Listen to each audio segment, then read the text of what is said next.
Sorciers et moldus, bonjour. Bienvenue dans la 19e vidéo de notre calendrier de l'Avent, Lumos pour un moldu. Aujourd'hui, nous allons analyser la symbolique de l'arcane, l'étoile. Alors, une petite idée sur le ou les personnages qui vont pouvoir incarner cette carte? La réponse tout de suite, mais avant, une présentation générale sur l'arcane, l'étoile.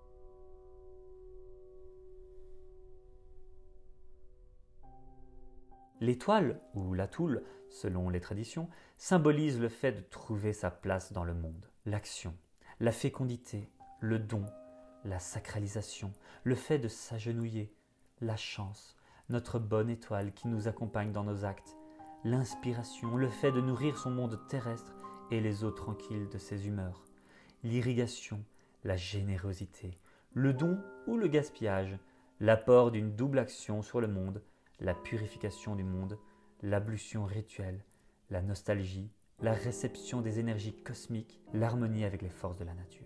L'arcane, l'étoile, est une réponse à l'arcane, le chariot.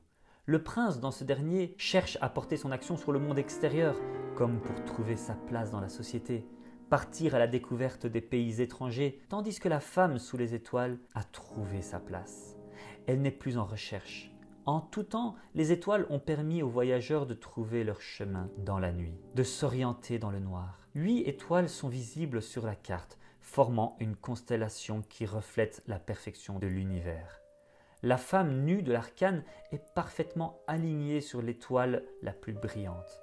Elle a su trouver le centre d'elle-même. Elle est parvenue jusqu'aux berges du lac secret et sacré de son intériorité. Un pied dans l'eau, à gauche, le passé, la réceptivité, et l'autre pied sur la terre, à droite, l'avenir, l'action. La femme verse simultanément le contenu des deux coupes dans l'eau et sur la terre, dans une dynamique de complémentarité. Elle nourrit et irrigue son lac intérieur, l'eau tranquille de ses humeurs et son enveloppe terrestre, son corps. La femme ne fait qu'un avec son environnement, s'identifiant au lac et à la berge. Ainsi, pourrions-nous dire qu'elle se nourrit elle-même, qu'elle se purifie.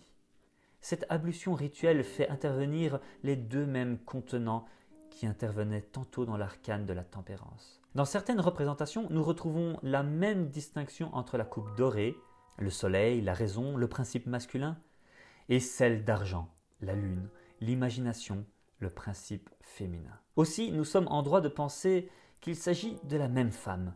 La femme nourrit ainsi tant la terre que son lac intérieur. Le lac est le symbole de l'inconscient, de notre monde psychique, immergé sous le niveau de l'eau, caché à notre vue. La terre est notre partie consciente, solide et stable dans laquelle nous pouvons nous ancrer. Cette carte montre l'importance de nourrir tant sa vie matérielle, la terre, que sa vie spirituelle, l'eau stagnante du lac.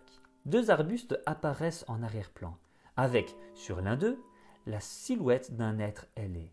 L'arbre est un symbole d'ancrage et de lien entre le monde souterrain et le monde aérien, entre le monde inférieur et le monde supérieur, entre le matérialisme et la spiritualité. L'oiseau, quant à lui, est un symbole de volatilité. Aussi, l'oiseau posé sur les branches d'un arbre est un symbole antinomique et paradoxal qui unit ces deux opposés, ancrage et volatilité.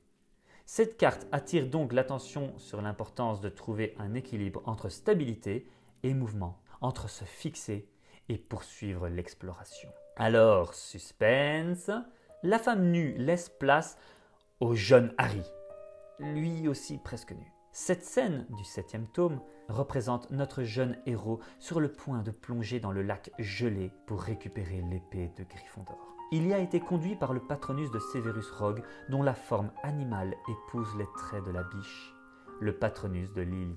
Harry trouva ainsi son chemin grâce à la force de l'amour qui transcende les apparences. Rappelons que Rogue apparaît dans le 7e tome comme le traître ultime, du moins en apparence. Harry pose symboliquement ses bagages émotionnels, la coupe d'argent, et intellectuelle, la Coupe d'Or, sur les rives du lac et s'apprête à s'immerger entièrement dans le lac de son inconscient à la recherche de l'épée de lumière. Mais il oublie d'ôter de sa poitrine le médaillon de Serpentard, symbole d'attache familiale douloureuse.